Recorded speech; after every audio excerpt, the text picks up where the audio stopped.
ये एससी नहीं है। तो ये आरक्षण की क्या जरूरत है? नहीं है, बंद कर दो। हमारी तो मांग है, बंद कर दो। बाबा साहब की मांग है, बंद कर दो। बाबा साहब ने कहा था 10 साल के लिए दिया है, 10 साल के बाद बंद कर दो, बंद कर दो और हमको हमारा सेपरेट इलेक्ट्रेट दो। बाबा साहब ने सेपरेट इलेक्ट्रेट की मांग की थी। पहले बात मैं आपको क्लियर कर देता हूं, वो एससी के सांसद नहीं है, वो रिजर्व होगी सीट एससी के लिए। वो सांसद उस पार्टी के हैं जिस पार्टी से वो चुनकर आए हैं, इसलिए वो एससी की आवाज नहीं उठाते, उस पार्टी की आवाज उठाते हैं। और यही है वो गांधी का पूना पैक्ट। ये बाबा साहब के एससी के रिजर्वेशन से नहीं आए हैं, ये गांधी ने जो हमारे अधिकार छीन लिए ना, ये उसका नतीजा है और उसकी ये देन है जो इस तरह के एजेंट्स उसके ऊपर चले गए हैं। बाबा साहब इनको सांसद नहीं कहते, बाबा साहब इनको एजेंट कहते हैं कि ऐसे लोगों को वहां पर बिठाया दिया गया है जो आज एससी के ऊपर अत्याचार भी हो ना तो उसके ऊपर आवाज तक नहीं उठाते। ये सिर्फ पार्टी के इशारों के ऊपर काम करते हैं। मोदी ने वहां से आंखें ऊंची कर दी तो यहां पर ये चुप हो जाते हैं। ये ऐसे लोग अंदर बैठे हुए हैं।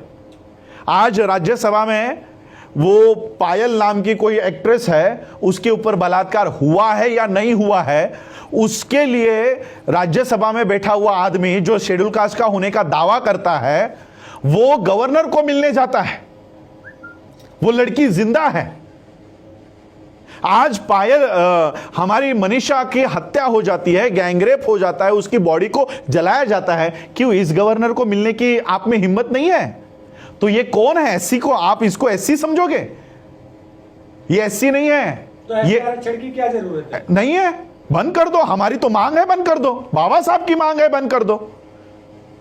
बाबा साहब ने कहा था 10 साल के लिए दिया है, 10 साल के बाद बंद कर दो। बाबा साहब ने 10 साल का पॉलिटिकल रिजर्वेशन कहा था। बाबा साहब ने कहा था ये जाने वाला है, इसके पीछे मत लगो। क्यों सरकार इसको हर 10 साल के बाद बढ़ाती है? एक तरफ हमारा एजुकेशनल रिजर्वेशन बंद करवा रहे हो, एक तरफ हमारा सर्विस वाला रिजर्वेशन बंद करवा रहे हो, लेकिन पॉलिटिकल रिजर्वेशन बढ़ाते जा रहे हो। क्यों? क्योंकि सर्विस में रिजर्वेशन मिलने के बाद, एजुकेशन में रिजर्वेशन मिलने के बाद बाबा साहब के सिपाही पैदा होते हैं, बाबा साहब के विचारधारा वाले लोग तैयार होते हैं। लेकिन पॉलिटिकल रिजर्वेशन कंटिन्यू करने के बाद दलाल पैदा होते हैं, इसलिए इनको दलाल चाहिए, आपका सिपाही नहीं चाहिए। इसलिए पॉलिटिकल रिजर्वेशन हर 10 साल के बाद, अभी 6 महीने पहले इन्होंने कंटिन्यू किया है वापस 10 साल के लिए।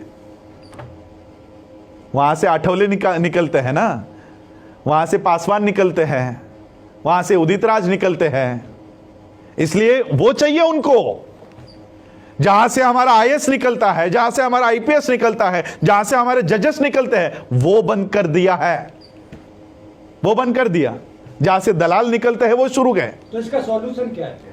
बंद कर दो और हमको हमारा सेपरेट इलेक्ट्रेट दो। बाबा साहब ने सेपरेट इलेक्ट्रेट की मांग की थी। आज एससी के सीटों पे कौन चुनाव वोट डालते हैं? और जो हिंदू फेवर का हो, ब्राह्मण फेवर का हो, उसी को एससी का गधा चुनकर आ सकता है, लेकिन एक कर्तव्यगार व्यक्ति एससी की सीट से चुनकर नहीं आ सकता। कितनी एससी के सीट्स है मुझे बताओ कि बीएसपी जीतकर आई है? सारे एससी के सीटों पे बीजेपी जीत के आई है। तो कहां है ये? क्या बीजेपी एससी की पार्टी है? क्या डिसीजन मेकिंग में एससी का कोई भी एक आदमी बीजेपी के उस बॉडी पर है? यानी एससी के जगहों पर किसका कब्जा है? बीजेपी का। क्या बीजेपी एससी की पार्टी है? क्या कांग्रेस एससी की पार्टी है? एससी की पार्टी कौन है? बीएसपी है। तो बीएसपी को एससी के जगह पर भी आप चुनकर नहीं आने देते, तो यानी जो हमारा था वो भी आपने ले लिया। बीएसपी हमारी पार्टी है, वहां से तो एससी के कैंडिडेट्स को चुनकर आने देना चाहिए था, वहां से भी बीएसपी को निकाल दिया। तो कहां रहा रिजर्वेशन? हमारा ये रिजर्वेशन नहीं है, रिप्रेजेंटेशन है। मुझे बताओ उस संसद में एससी का प्रतिनिधित्व कौन कर रहा है? मुझे बताओ। रिजर्वेशन छोड़ दो कि 30 सीटें आपके लिए रिजर्व है, रिजर्वेशन छोड़ दो, रिप्रेजेंटेशन की बात करो। कितने लोग एससी के ऊपर अन्याय हुआ, किसने इस्तीफा दिया? प्रतिनिधि कौन है? हमारा प्रतिनिधि।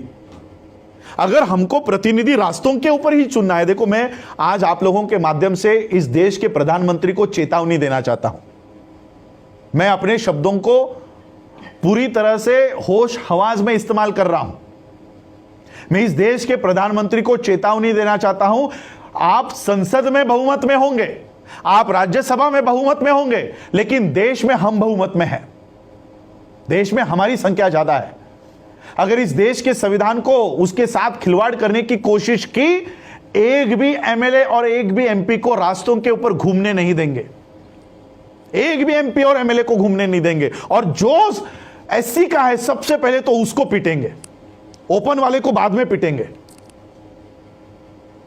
ओपन वाले को बाद में पीटेंगे, एससी वाले को पहले पीटेंगे। ये वो दलाल है जो हमारी बात करने के लिए अंदर भेजा है, वो चुप बैठा है, इसको पहले पीटेंगे। लेकिन हम बाबा साहब के संविधान को मानने वाले लोग हैं, इसलिए मैं मोदी जी को बोलना चाहता हूं कि ऐसे नौबत पर हमको उतरने के लिए मत दीजिए। इस देश के मार्शल हम लोग हैं, मैं मिलिट्री के खानदान से हूं। इस देश की सुरक्षा करने के लिए हमारे लोगों ने अपनी जान दे दी है। सोचो संविधान की सुरक्षा के लिए क्या कर सकते हैं।